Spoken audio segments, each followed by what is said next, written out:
ಒಂದು ಈ ಒಂದು ವಿಟ್ಲ ಬಂಟ್ವಾಳ ದಕ್ಷಿಣ ಕನ್ನಡ ಜಿಲ್ಲೆಯ ಬಂಟ್ವಾಳ ತಾಲೂಕಿನ ವಿಟ್ಲ ಠಾಣಾ ವ್ಯಾಪ್ತಿಯಲ್ಲಿ ಒಂದು ಅತೃಪ್ತ ಮಹಿಳೆಯ ಮೇಲೆ ಅತ್ಯಾಚಾರವೆಸಗಿದಂಥ ಇವತ್ತು ನಾವು ಮಾಧ್ಯಮದಲ್ಲೆಲ್ಲ ಇದರಲ್ಲಿ ನೋಡಿದ್ದೇವೆ.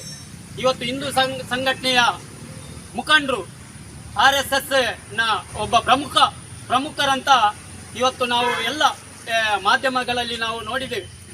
ಇಂಥ ಒಂದು ಮೊನ್ನೆ ಕಳೆದ ಬಾರಿ ನಮ್ಮ ಉಡುಪಿಯಲ್ಲಿ ಒಂದು ಪ್ರಕರಣ ಆಯಿತು. ಆ ಹೆಣ್ಮಗಳ ಬಗ್ಗೆ ಎಲ್ಲ RSS ಸಂಘಟನೆಗಳು ಅಥವಾ ಇಲ್ಲಿಯ ಎಲ್ಲ ಶಾಸಕರು ಮಾತಾಡಿದ್ದಾರೆ. ಇವತ್ತು ಎಲ್ಲಿ ಹೋಗಿದ್ದಾರೆ ಅವರು? ಇವತ್ತು ಇಲ್ಲಿಯ ವಿಟ್ಲ ವಿಧಾನಸಭಾ ಕ್ಷೇತ್ರದ ಅದೇ ರೀತಿ ನಮ್ಮ ಒಂದು ರಿಸರ್ವ್ ಕಾನ್ಸ್ಟಿಟ್ಯೂಷನ್ ಆಯ್ಕೆಯಾದಂಥ ಒಬ್ಬ ಮಹಿಳೆ ಇವತ್ತು ಭಾಗೀರಥಿ ಮುರಳಿ ಅವರು ಕೂಡ ಎಲ್ಲಿದ್ದಾರೆ? ಇವರು ಕೂಡ ಧ್ವನಿ ಎತ್ತಲಿಕ್ಕೆ ಆಗಲಿಲ್ಲ.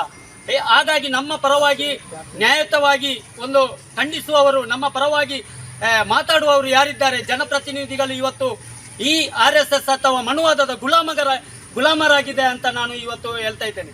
ಬಂಧುಗಳೇ, ಬಹಳ ಇವತ್ತು ನೋವಾಗ್ತಾ ಇದೆ. ಇವತ್ತು ಒಂದು ದಲಿತ ಸಮುದಾಯದಲ್ಲಿ ಆದಂಥ ಘಟನೆಯನ್ನು ಇವತ್ತು ನಾವು ಹಿಂದೂಗಳು ನಾವು ಒಂದೇ ಅಂತ ಹೇಳುವಂಥ ಹಿಂದೂ ಸಂಘಟನೆಗಳು ಯಾವುದೇ ಇದರಲ್ಲಿ ಒಂದು ಪ್ರತಿಭಟನೆ ಮಾಡ್ತಾ ಇಲ್ಲ. ದಲಿತರಿಗೆ ಅನ್ಯಾಯ ಆದಾಗ ಇವರಿಗೆ ಅಸ್ಪೃಶ್ಯತೆ, ಅಸಮಾನತೆ, ದೌರ್ಜನ್ಯ ಎಲ್ಲವನ್ನು ನೋಡ್ಕೊಳ್ತಾರೆ ಇವರು. ಇವತ್ತು ಬೇರೆ ಯಾವುದೇ ಒಂದು ಮುಸ್ಲಿಮ್ಸ್ ಅಥವಾ ಬೇರೆ ಯಾರ ಒಂದು ವ್ಯಕ್ತಿ ಇಂಥ ಒಂದು ಘಟನೆ ಮಾಡಿದ್ರೆ ಇವತ್ತು RSS ಬಜರಂಗ ದಳ ಇವತ್ತು ಏನು ಬೆಂಕಿ ಹಚ್ತಾ ಇದ್ರು.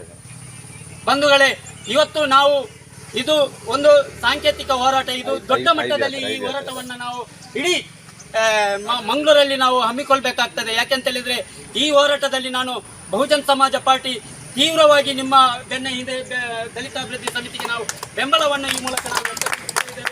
ಅದೇ ರೀತಿ ಇಂಥ ಘಟನೆಗಳು ಮೊನ್ನೆ ನಡೆದ ಮಣಿಪುರದಲ್ಲಿ ಕೂಡ ಒಂದು ಅಮಾನವೀಯ ಒಂದು ಬತ್ತಲೆ ಮೆರವಣಿಗೆ ಮಾಡಿ ಇಂಥ ಮನಸ್ಥಿತಿಯವರು ಇವತ್ತು ನಮ್ಮನ್ನು ದಲಿತ ಸಮುದಾಯವನ್ನು ವಂಚನೆ ಮಾಡ್ತಾ ಇದ್ದಾರೆ.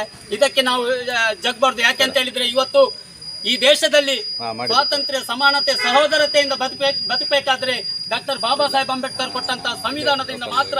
ಈ ಸಂವಿಧಾನದ ಮೂಲಕ ನಾವು ಎಲ್ಲರೂ ಕೂಡ ಎಚ್ಚೆತ್ತು ಉಗ್ರವಾದ ಹೋರಾಟವನ್ನ ತಕೊಂಡು ಕಾನೂನಾತ್ಮಕ ಹೋರಾಟವನ್ನ ಮಾಡಿ ಇಂಥ ಒಂದು ಅತ್ಯಾಚಾರಿಗಳನ್ನ ಈ ದಕ್ಷಿಣ ಕನ್ನಡ ಜಿಲ್ಲೆಯಿಂದ ಕೂಡಲೇ ಗಡಿಪಾರು ಮಾಡಿ ಅವನ ವಿರುದ್ಧ ನ್ಯಾಯ